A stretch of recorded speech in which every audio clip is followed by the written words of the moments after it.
mbwenu bojo ekikikugwa omwana awekala bate kulye nyama on tweke nkutwekele ekikugwa omwana alye nyama bojo. Guys, jamani guys, guys, nataka niwaambie kitu kimoja.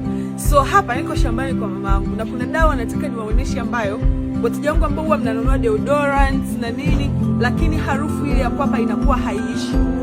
Mimi watakaopata bahati kiniagiza nitakuletea. Hii hapa hii. Hii inaitwa mshunshur. Hapo nimesema kwa Kiingereza jamani, mshunshur. Nishomile moja hiyo jamani. Inaitwa mshunshur. Wenu kwa labda noyenda ongambile nkulete lebojo. Nkutibu. Hii hapa inaitwa mshunshur. Ni nzuri sana, inatibu watu wote ambao wana makwapa yale yamekomaa. Unaichukua hii unakuwa unaikamua unafutia kwapa, inatibu kabisa. Sawa jamani, kwapa inaonyesha dawa za asili na za kizungu. But also we have this. Hii inaitwa mkono wa nkanda. Si ndio mkono wa nkanda. Hii inatibu kikohozi, inatibu mafua, inatibu ni vitu vingi tofauti. Huu ni mchaichai ambao unaweka, sio mchaichai. Mchaichai huu unaweka kwenye chai na nini. Lakini si hivyo tu. Muda sio mrefu naanza biashara ya maembe. Maembe. Jamani kama mnaona yapo ya kutosha. Lakini wale watakaoniagiza, jamani I mean it.